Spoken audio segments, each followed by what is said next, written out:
Here's another nutrient-dense low-carb meal na napakadali lang gawin and for sure, meron kayo ng mga ingredients na ito sa bahay kaya simulan na natin. Para sa soup na ito, gagamit tayo ng cabbage. Pero kapag gumagawa ako ng soup, sinisigurado ko na yung pinakamaliit na cabbage lang yung binibili ko. Mas priority ko kasi yung pagkain ng protein kaya kapag gumagawa ng soup or kahit na anong pagkain, mas dinadamihan ko yung karne kumpara sa gulay. Kaya para sa soup na ito, maliit na cabbage lang yung gagamitin ko. Kung masyado na kayong nangangayayat sa paglo-low carb o kaya palagi kayong nagugutom or nagki-crave ng mga kung ano-anong mga high carb at sugary na mga pagkain, kailangan yung i-increase yung protein intake ninyo. Sa low carb kasi, kapag sinabing nutrient dense, hindi po gulay yung tinutukoy doon. Ang tinutukoy doon ay karne, itlog, o kaya naman ay mga isda or seafood. Next naman, i-prepare natin yung other ingredients pa. Ito ay sibuyas at bawang lang naman na dahil tinatamad akong maghiwa ng mga maliliit, ginamit ko na lang itong food chopper ko. Pero kung wala naman kayong sibuyas at bawang, tas hindi naman kayo masyadong maselan sa pagkain, kahit hindi na kayo maghalo ng ganito.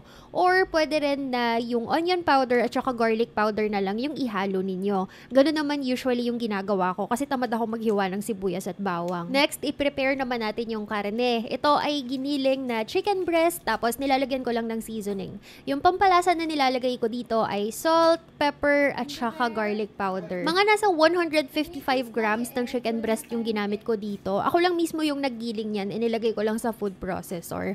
Kaya mga roughly or approximately mga nasa 150 plus grams ng protein din itong lahat na ito. Plus, hindi pa kasama doon yung itlog na hinalo. Kaya high protein talaga siya. Pero hindi naman yun too much protein for me kasi dalawa naman kami ni Andy Bear nakakain nito. Kung minsan pala, dito sa mixture ng chicken na to, naghahalo pa ako ng coco aminos at saka oyster sauce. Tapos iiwan ko siya sa ref ng 1 to 2 hours para mas manuot at saka mas maging malinamnam yung lasa niya. Pagdating pala sa karne, hindi lang naman chicken breast yung pwede ninyong gamitin. Pwede rin kayong gumamit ng beef or pork or combination ng beef and pork para mas masarap. Piniprito ko lang ito gamit ang coconut oil pero kung gusto ninyo na tipid sa mantika or nagbabawas kayo ng paggamit ng mantika, pwede naman na lutuin nyo na lang siya sa air fryer. Or pwede rin na i-skip nyo na lang itong step na ito tapos yung meatballs na ginawa ninyo, ayan, yung binibilog-bilog na yan, pwedeng direkta na lang na itutubog nyo siya dun sa sabaw na gagawin natin mamaya. Sa amin kasi mas prefer namin na piniprito muna yung karne kasi gusto namin yung medyo matigas or toasted na side tapos hinahalo sa sabaw.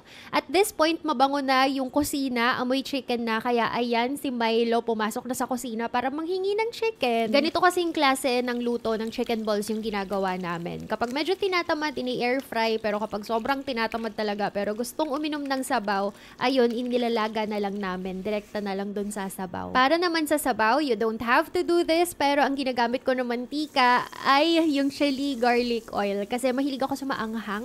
Pero kung hindi naman kayo mahilig sa maanghang, pwede kayong gumamit ng kahit yung regular na coconut oil na lang. Or kuha na lang kayo ng portion nung pinagkuluan nung chicken balls kanina. Tapos, ito ay optional. Gumamit na lang ako ng broth cube. Wala akong chicken cube, kaya beef cube na lang yung ginamit ko. Tapos, hinalo ko siya sa 3 cups ng water. Low carb pa rin naman yan. Kaya lang considered na siya na dirty low carb. Kaya kung naka-clean low carb kayo, instead of using yung beef cube, gamit na lang kayo ng bone broth. At naghalo rin ako ng 1 tablespoon na patis para sa pampalasa. Tapos, hinalo ko na rin yung 3 piraso na scrambled egg. Pagdating sa patis, optional naman siya. Kung naka-clean low carb kayo at hindi kayo comfortable na gumamit ng patis, pwede naman na asin na lang yung ihalo ninyo. Low carb naman kasi ang patis. Yun nga lang, may mga brands na hindi advisable. Kaya check mo na yung ingredients bago bilhin. At this point, 4 na itlog na yung meron dito sa recipe natin na ito. Kasi diba kanina naghalo tayo ng 1 pirasong itlog dun sa chicken.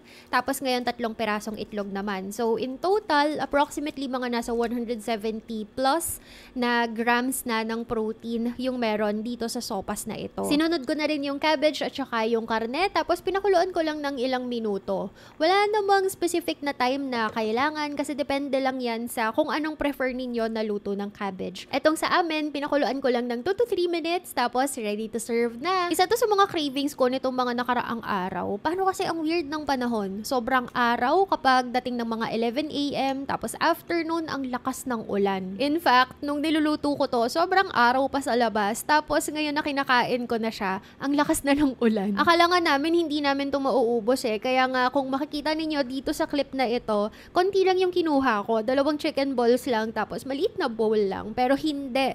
Kasi bumalik-balik pa kami hanggang sa naubos na namin in one sitting yung niluto ko na chicken low carb soup.